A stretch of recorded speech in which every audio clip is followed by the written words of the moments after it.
Ala whai maia sa moa le atunu upele. Whanunga le leo le nei Taeao.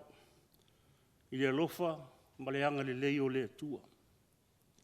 Ai o maia sa moa o le atatou tapo i atu i le atua. Amu ia i latou uma o e matatau i le li. O e savavali i o na ala. O wa e te whai ai mea inga lue ai o liba. E ia te oe le manuia, ia te oe fo i le lelei. Whauta, e whapeo na manuia o le tangata, e matau i le li. Se o tātou tatalo, mo le angang pa ia.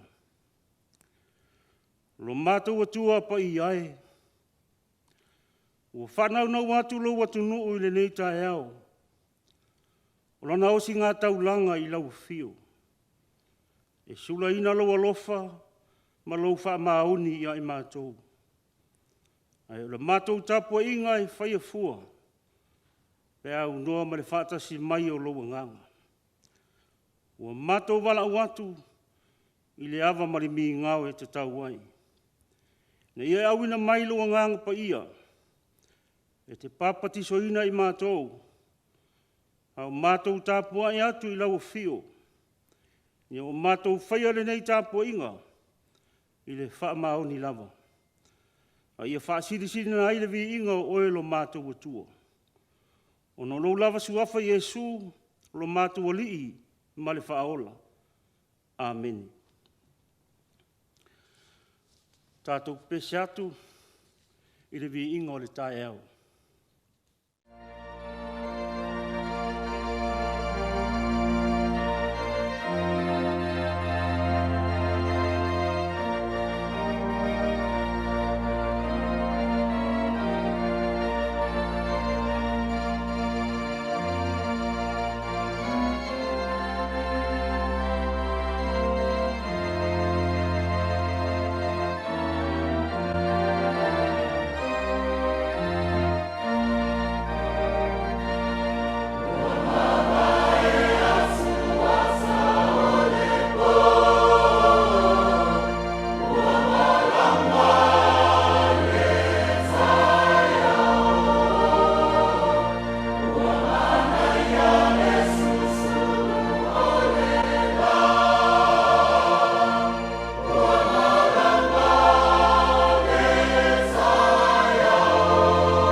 whaitawina o awhiong pa ia alo tātou atua. O le tusi whiwhiria mo I tātou, I le tusi whaitau aso le tātou e kālesia o le nei aso. Mo mai le tusi whenga inga tuai, whata oto lo na mata upu e valu, a o le mata upu a toa. Ai o te whia whaitawina le nai whai upu e lua sifuru ma le lua, I whaangata mai whai upu e tōru sifuru ma le tōru. Whaafogabaya, o nisi nei o awhionga pa ia alo tātou atua. O le ali e ona lava au, o le amatanga o lona ala, e mua ia na ngaruenga ana mua, na whaauina au mai le vavau, mai le amatanga, a o le ai se lalolangi. Na whanau au, a o le ai ni mea loloto, a o le ai fo ini puna e puna tele mai ai le vai. Sa whanau au, a o le I whaavaina maunga. E le ai fo ini maunga iti, a o le I whaia e ia le lau ele ma le vao, ma le tumutumu o le efu o le lalolangi. A o whaatu mauina e ia le langi na o iai, ina o tusi whaatari o rio e ia I lunga o le whongatai. A o whaamauina e ia o ao I lunga, a o whaamauina e ia o puna o le moana. A o tōwhia e ia le tua oi o le sami, ia le sopo ia e lona sua sami lona matawhanga. A o tūsia e ia whaavai o le lalolangi, na o iai maia o au o le tufunga, na whaifo ia au mōna fia I le aso ma le aso. Sa au oli I ona luma I aso o malava. Sa au oli I mea e mauai tangata I lona lalolangi. O lo fia foi, sa I le whanau o tangata rea.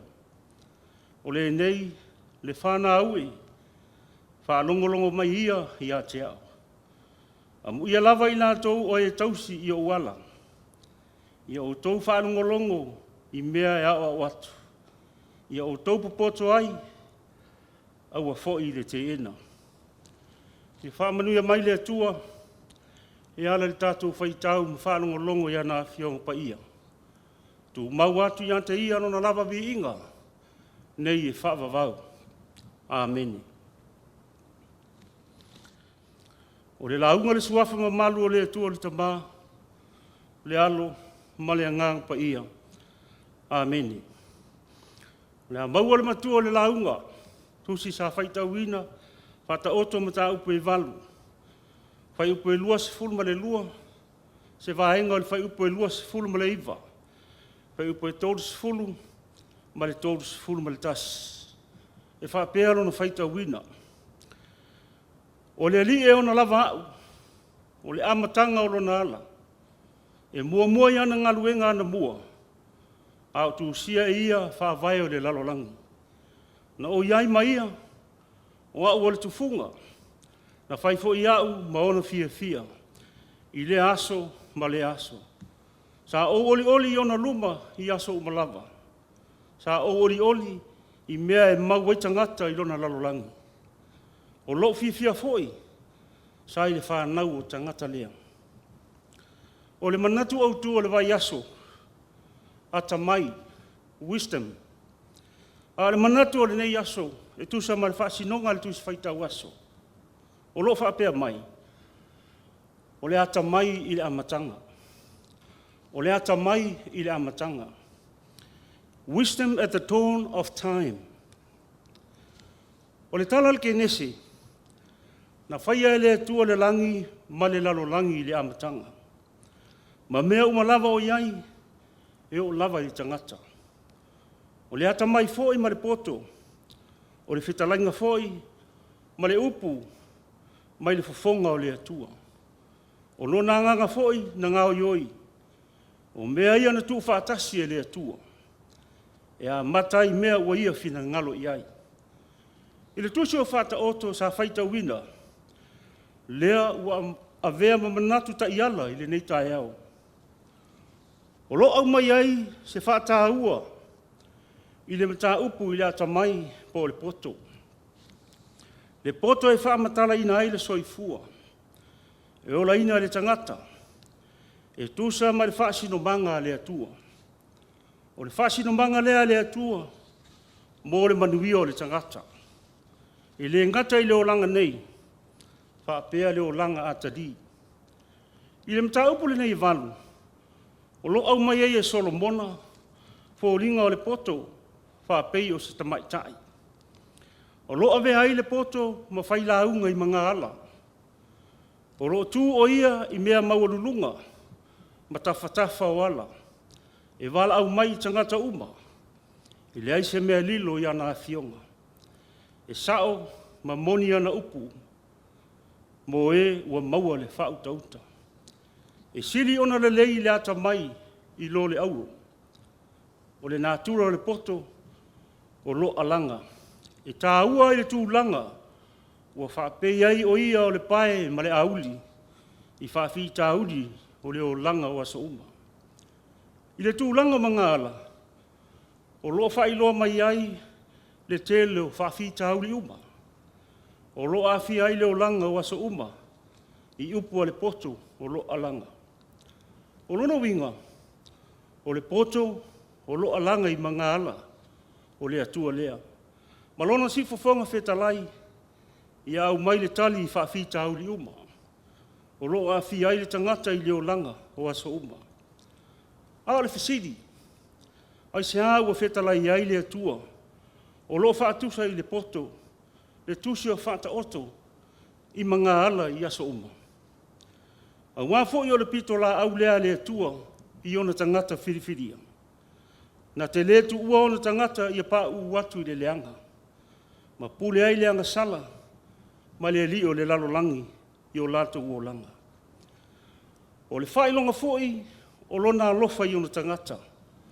Ina ia maua se tali, ma se lavea ina, mai whaafita uli o leo langa o asa uma. I whai upu e lua se furu ma le lua, e o atu i whai upu na whai tauina le nei Taeao. Wa tautina o le poto, o ia lava sai le amatanga o le fuafuanga. Ai lei whaavai ina le lalolangi, o ia o le tufunga, na iai whaatasi ma le atua i le amatanga. Na whesosoani foi o ia i le atua i le amatanga. Na whai foi le poto, ma fianga o le atua i aso umalava. Sa ori foi Yesu i luma o lona tamā. Le atua i aso umalava o le fuafuanga. Na fia foi le poto i le tangata na whaia e le atua i le amatanga. Na ngaluru e whaatasi ma le atua. I le fuafuaina o le langi ma le larolangi. Ma mea umalava na iai. Ai maise ai le fausi e ino o le tangata. O lona winga, na mua o ia i mea umalava. A o le iai lava se mea tasi o le fuafuanga. Ua leva ona iai o ia.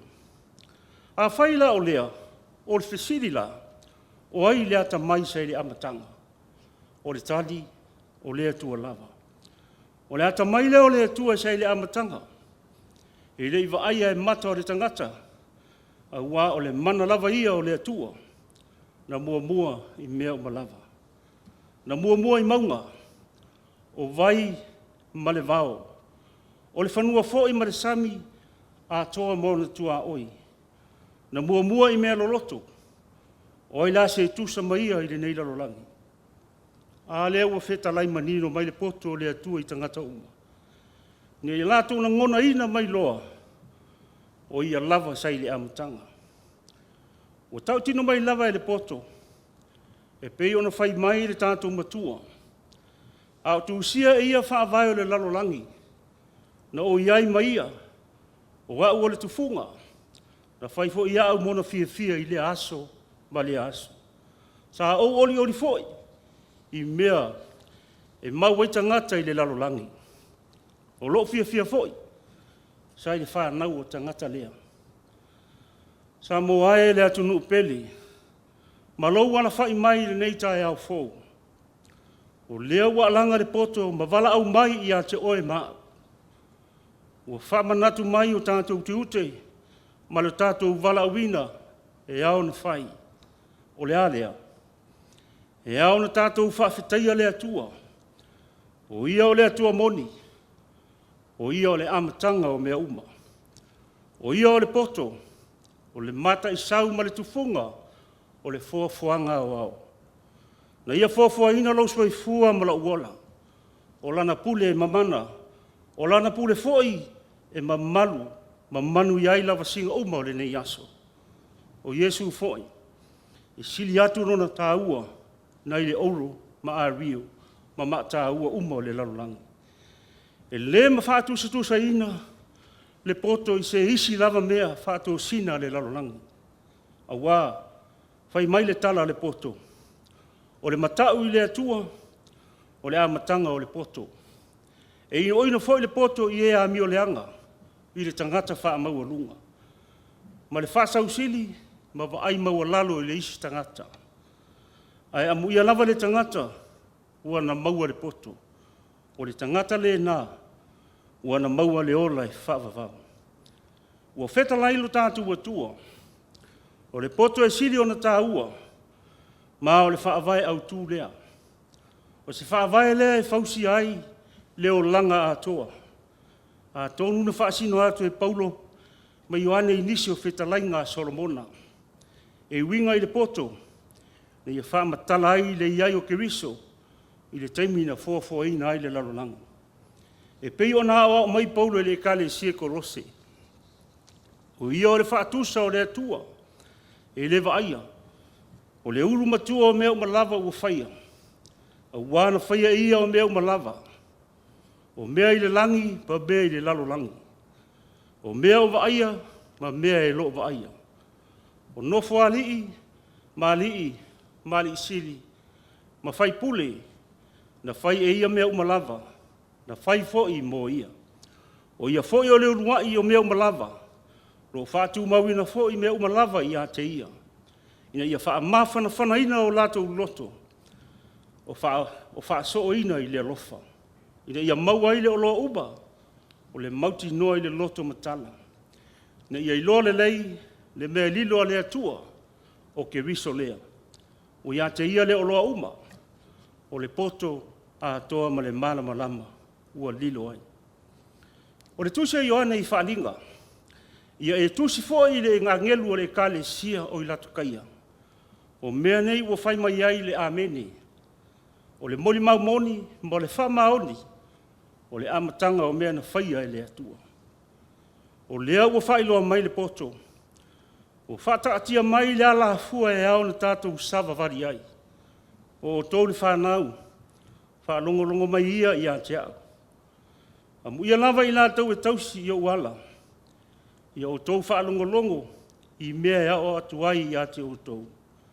Ia o tau popoto ai, ai aua le te ena.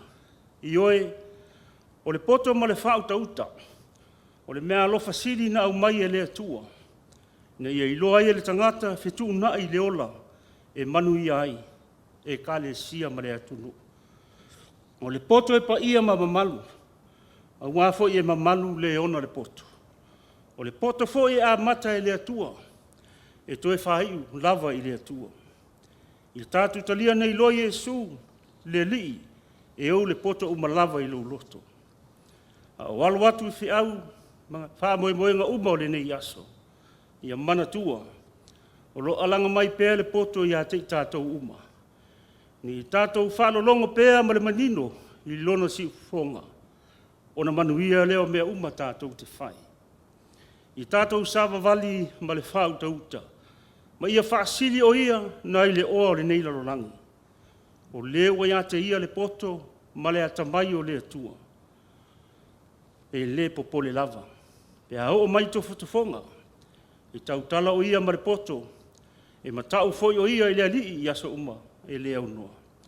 O le ola ia ke riso. O le maua lava leo o le ola ai leo le oti. O Yesu o le tufunga o mea uma. O le na te foa. Te whaafafonga ina o tātou whaafita au li uma. O le tātou wali o Yesu ke riso. O le poto o le atua. Na awina mai le larorangi. Na ia whaapoto ina ai lo tātou walea. Na lei loa o ia e tangata. Ona o le poto o le nei larorangi. Ai na toi whae aina e le atua. I lona lava mana. O ia o le atoanga lea o le poto. Whetalai Yesu o lana afionga o le upu moni lea e iloa fo e o tou le mea moni e tu sa o loto fo e o tou e le upu moni i tātou talia nei loa le maliu ma le toi tu mai o Yesu Keriso fa ola ina i tātou mai le anga sala ona o Yesu. Amen.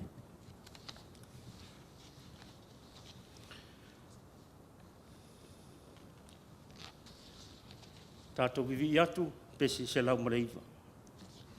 Se lau mareiva le vi ingo le atua.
Tātou tutalo.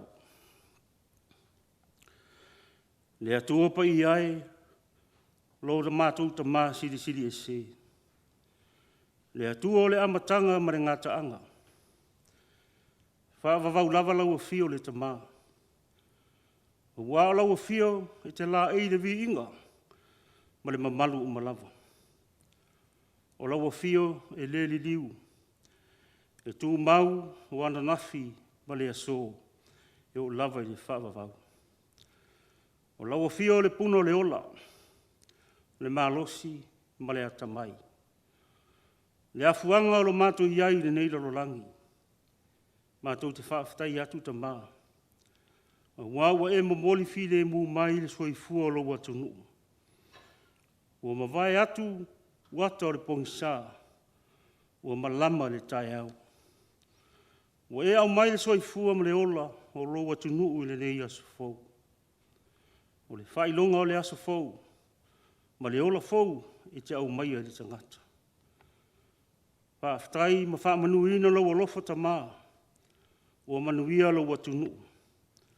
Ua sauni atu foi e te ape i whi au mga ruinga. Ua whanau foi i a oonga. O le tangata malana e ati ae i le nei aso. Whaafetai ta mā i le poto ma le ata mai.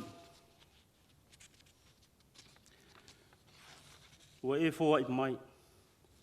Whaafetai le ola ma le malosi i le aso ma le aso.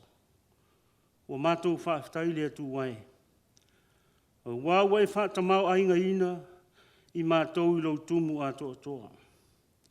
I le ngata i au mea lofa whaare tino i tausi ai i mātou i astaitas. Ai ua sili ai i au mea lofa whaale anganga. Ai maise o aua fionga pa ia mātou te whaitau ai i aso taitas. E whaatonu tonu ai la mātou malanga whaare whaatua tua. Ina i o mātou sawa wali pēa i ala o lau fio. Ua uma ona e whailoa mai.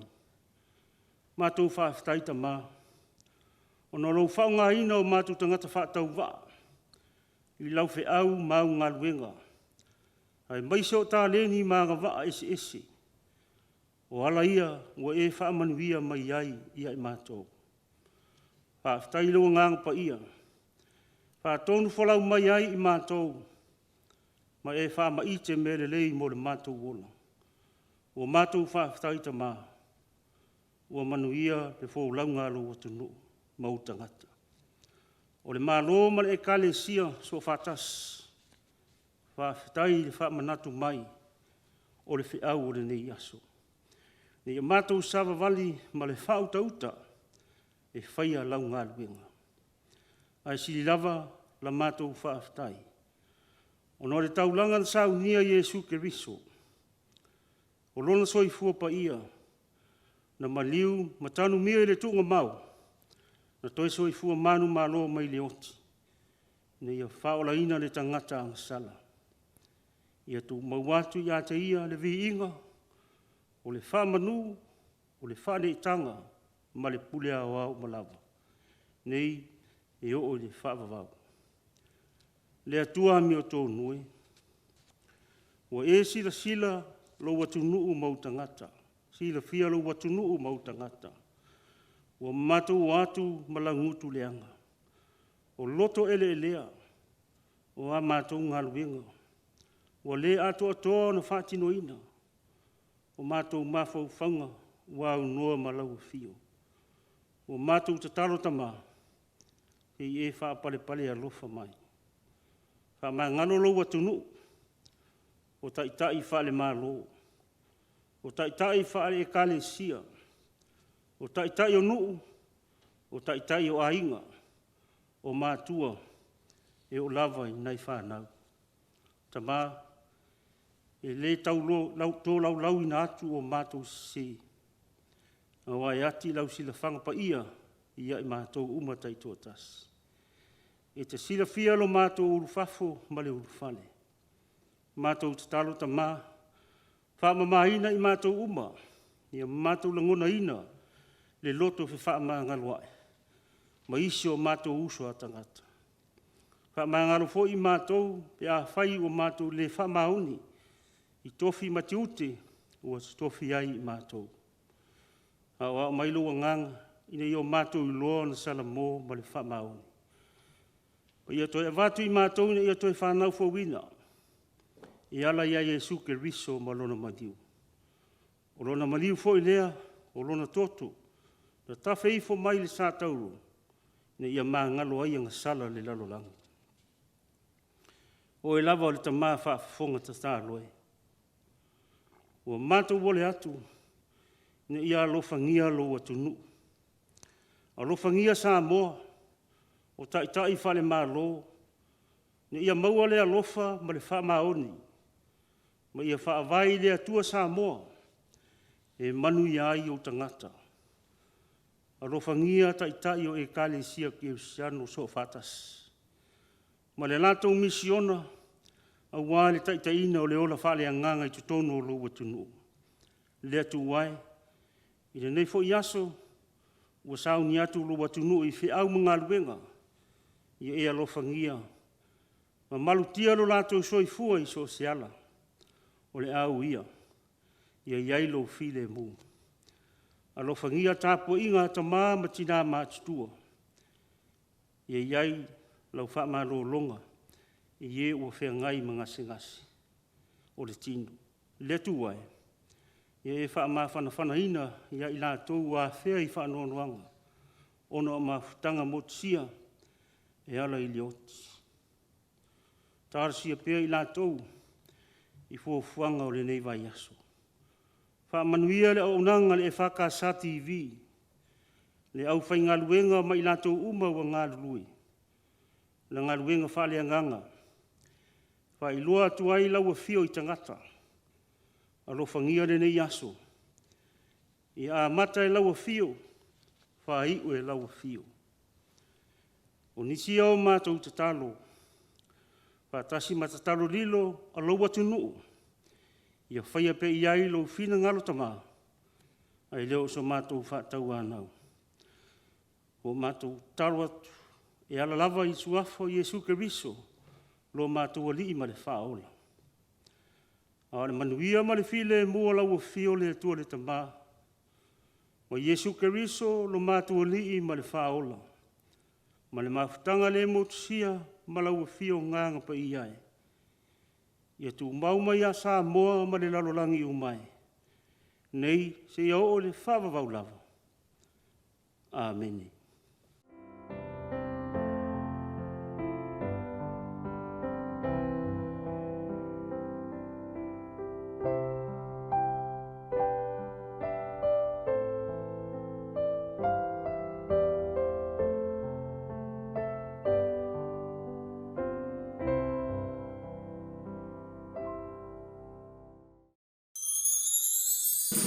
Thank you.